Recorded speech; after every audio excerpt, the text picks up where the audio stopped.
주말에 쉬시는 분들은 마음 편히 쉬면서 아무 생각 없이 그냥 일주일을 쭉 정리하는데 지난 주말에는 코로나19 확진자 수 소식 듣고 깜짝 놀라셨을 겁니다. 지난 토요일 하루 동안만 우리나라 전체에서 3,000명이 넘는 확진자가 나왔다 아닙니까? 추석 연휴가 끝난 지 며칠 되지도 않았는데 확진자가 폭증해서 참 마음이 무겁습니다. 왜 이래 상황이 나빠진 건지 대책은 없는지 오늘 같이 이야기 한번 나눠보겠습니다. 예, 동아대 감염내과 정동식 교수 전화 연결돼 있습니다. 교수님 안녕하십니까? 안녕하십니까? 네, 안녕하세요. 그 역대 최고입니다. 3,273명. 네. 와, 일요일에도 역대 두 번째로 많은 코로나19 확진자가 발생했는데 네. 아무래도 추석의 영향인가요? 어떻게 보세요? 예, 추석의 영향이고 추석 연휴 전에 수도권 서울 중심으로 거의 70% 이상이 발생들이 많이 되고 있었는데 그 영향이 아주 급격하게 지금 영향을 미치고 있는 것 같습니다. 예, 예. 부산에서도 어제 이제 42명의 코로나19 신규 확진자 발생했더라고요. 부산 상황도 좀 짚어주시지요. 예, 그 서울 수도권 중심으로 상당히 많은 발생이 생기고 있는데 네. 이게 이제 결국은 델타 변이 바이러스가 거의 100%에 가까운 우세종이 되고 있거든요.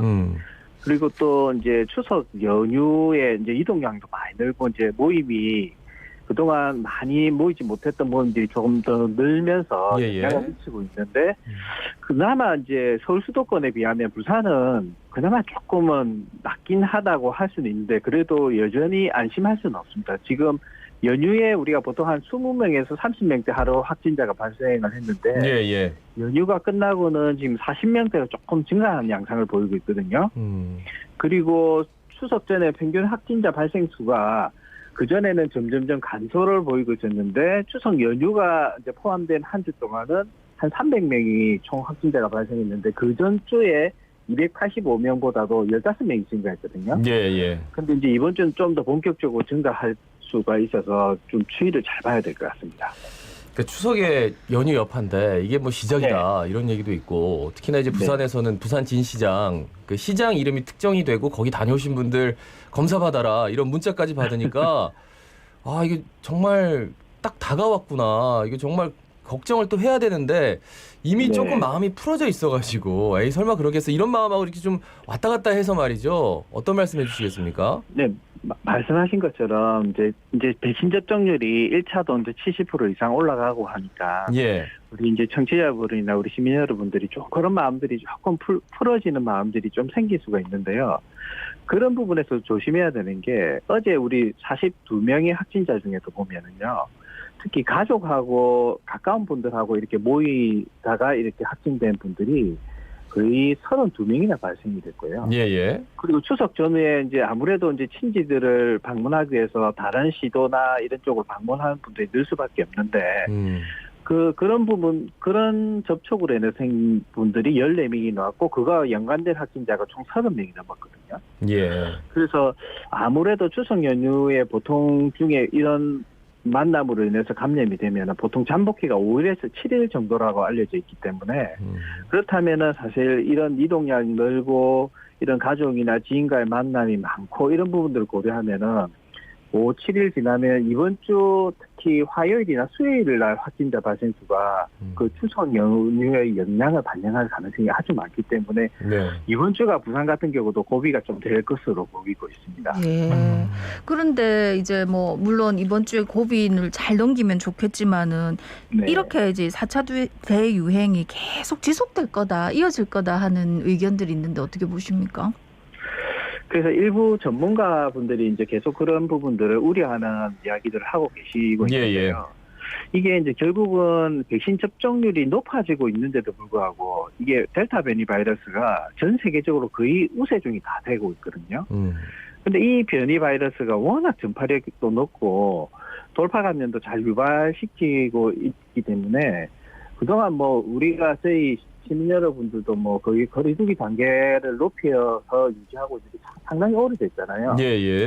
근데 서울 수도권 같은 경우는 좀 그런 부분들이 더 오랫동안 최고 단계로 유지를 하다 보니까 이 피로도가 상당히 올라가 있는 상태라서 이런 사실 거리두기 백신 접종과 거리두기가 중요한 이제 방역 방법인데 조치인데 이걸로 이게 해결하기가 쉽지 않은 상황이라는 거죠. 그래서 결국은 4차 대유행이 계속 이렇게 이어질 가능성이 좀 높고, 더구나 10월 달에 보면 또 우리가 개천절도 있고 한글 연휴도 있고 이렇게 계속 연휴가 이어지고 있잖아요. 그렇죠.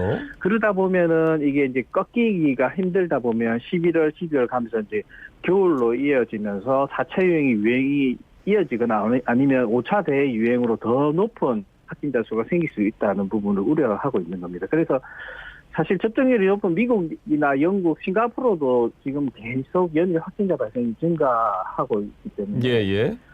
위드 코로나를 조금 고려하고 있는 우리나라 입장에서는 상당히 이게 확진자 발생을 빨리 끊는 게 그나마 중요한 부분이라고 할 수 있을 것 같습니다. 그래서 지금 이제 확진자 수에 따라서 동선 체크하고 치료센터 들어가고 이런 의료 체계가 좀 한계가 왔다. 그러면서 백신 접종률이 한 7, 80% 된다면 그다음부터는 말씀하셨듯이 위드 코로나로 좀 전향을 해야 되고 좀 더 획기적인 방향의 새로운 이제 방역 수칙 이런 것들을 내놔야 된다. 이런 얘기가 있는데 근데 확진자 수가 막 계속해서 이렇게 증가해가지고 계속 3,000명대 뭐 이렇게 유지가 된 상태에서 그 방역 당국 입장에서 위드 코로나 하겠다 이런 얘기 쉽게 못할 것 같아서 말이죠.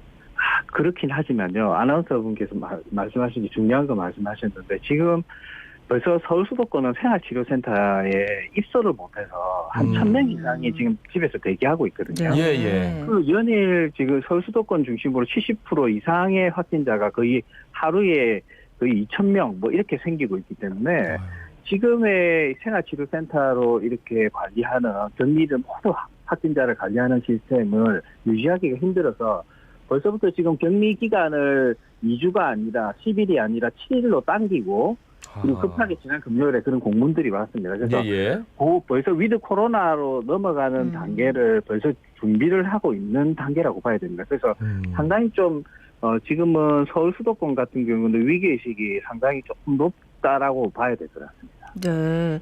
아니 추석 연휴 전 2주 동안에 이제 백신 접종 다 2차까지 마쳤는데 코로나19에 걸린 돌파 감염 사례 연령대별로 살펴봤는데 70세 이상에서는 확진자 10명 중에서 7명이다 하더라고요. 이거 어떻게 봐야 됩니까?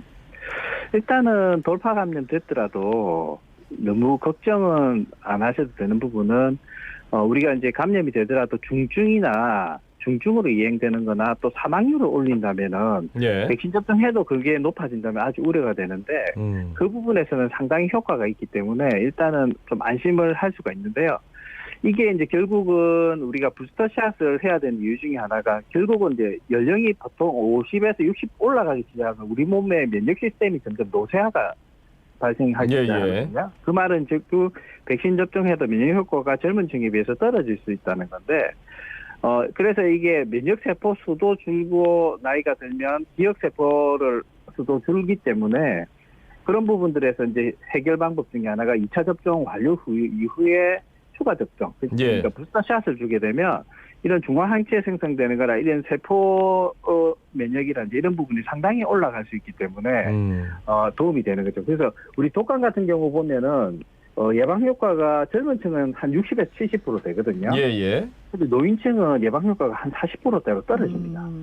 그래서 이제 이런 떨어지는 예방 효과를 향상시키기 위해서 그 항원을 2배로 넣는다든지 접종 방법을 달리하든지 이런 연구들이 진행이 되는데 델타 변이 같은 경우 이제 이 코로나19 감염을 줄이기 위해서 돌파 감염을 줄이기 위해서 이런 부스터샷이 모든 연령층은 아니더라도 이렇게 고연령층이라든지 또 면역이 저하된 분들에 대해서는 부스터샷이 꼭 필요한 부분이 될 수가 있습니다. 오늘 그래서 안 그래도 발표한다고 하는데 저는 좀 갸우뚱해지는 부분이 이제 3월에 이제 시작해가지고 지금 백신 접종을 마쳤지만 뭐 2차 제일 빨리 마친 분들도 6개월 이상 안 됐거든요. 그런데 또 부스터샷을 맞아? 이렇게 말씀을 하면 그럼 또 이러다가 또 6개월 아니라 그거보다 더 빨리 또 부스터샷 맞아야 되는 것 아니야? 라고 생각하실 수도 있어가지고 교수님께 좀 여쭤보고 싶습니다. 어떻게 해야 되나요? 근데 이제 이게 결국은 지금 전 세계적으로 보면 아직 백신 접종을 한 번도 못 맞은 인구가 55%나 돼요. 네, 맞아요. 그래서 WHO에서도 이 부분에서 상당히 논란이 되고 있는데 일단 모든 분들이 급하게 지금 부스터샷을 맞아야 될 정도는 아니고요.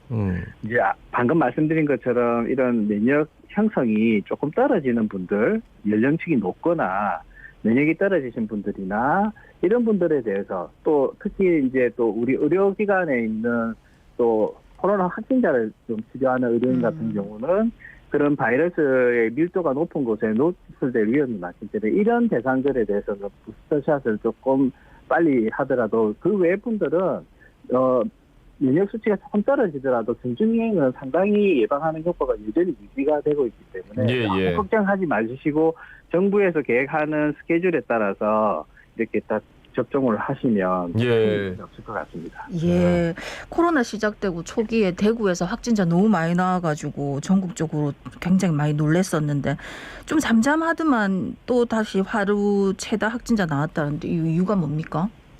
이게 아마 대구가 이제 추석 연휴 이후에 사흘 계속 이제 100명 넘는 확진자가 발생하고 있는데요. 예. 이게 지난 아마 20일 날에 대구에 있는 서구 노래방하고 달성군에 있는 단란주점에서 아마 일하는 외국인 분들 출신 종업원이 확진되면서 그 업소에 방문했던 외국인 손님들하고 종업원 그런 지인 모임을 중심으로 확산이 많이 되고 있는 것 같습니다.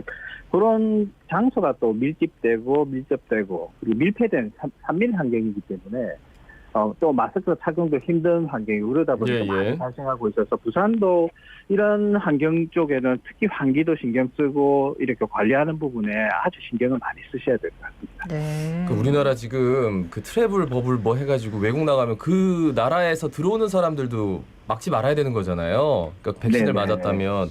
네. 그러니까 이 부분에 대해서 이게 좀 시사하는 바가 있는 것 같아가지고 좀 짧게 여쭙겠습니다. 괜찮을까요? 일단은 뭐 결국 돌파 감염을 100% 막을 수는 없는 부분이긴 하지만 계속적으로 관심을 가지고 그리고 필요하면 검사를 시행한다든지 그리고 그 방역 관리권에 계속 두고 있는다면 앞으로 계속 그렇게 갈 수밖에 없지 않을까 싶습니다. 말씀 잘 들었습니다. 고맙습니다. 고맙습니다. 예, 수고하십시오. 예, 동아대 감염내과 정동식 교수였습니다.